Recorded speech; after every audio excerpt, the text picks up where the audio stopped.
Hi friends, welcome to my channel. సంక్రాంతికి అయితే నైటే ముగ్గు వేసేసానండి సింపుల్గా. ఫస్ట్ చాక్ పీస్తో గీసి ముగ్గు వేశాను. అస్సాంలో అయితే రంగులే దొరకలేదండి. కంగిళ్ళన్నీ వెతికి ఆఖరికి ఒక అంగిట్లో దొరికాయి. ఇక్కడైతే చాలా చలి పెడుతుంది అనమాట. గాలి కూడా ఎక్కువ వేస్తుంటే రగ్గు పరదాలాగా వేసేసాను. ముగ్గు పిండి అయితే 2 ప్యాకెట్సే దొరికాయండి. ఏం చేస్తాం, దాంతోనే అడ్జస్ట్ చేసి వేసేసాను. నాకైతే ముగ్గు పిండితోనే ముగ్గు వేయడం అంటే చాలా చాలా ఇష్టము. ఏం చేస్తాం, ఇక ముగ్గు పిండి అయితే దొరకదు, చాక్ పీస్తోనే అడ్జస్ట్ అవ్వాలి. ఇక నాకు డిస్టర్బెన్స్ చేస్తుందని మా చిన్న పాప చాక్ పీస్ ఇచ్చేస్తే పక్కన గీతలు గీసేస్తుంది అనమాట. ఇక మా పెద్ద పాప వచ్చేసి నాకు ఫుల్గా హెల్ప్ చేసేస్తుంది. నా ముగ్గు వచ్చేసి రెడీ, చూసేయండి.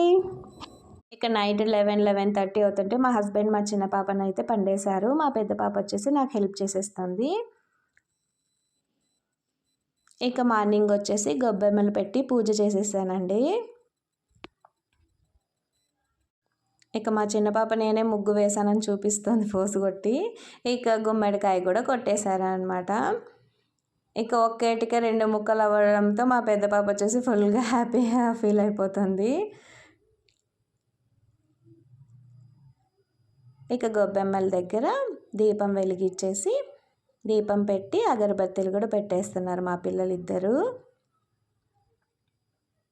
అందరికీ సంక్రాంతి శుభాకాంక్షలండి. ఈ వీడియో నచ్చినట్లయితే ఒక లైక్ చేయండి. Please support me, please subscribe my channel.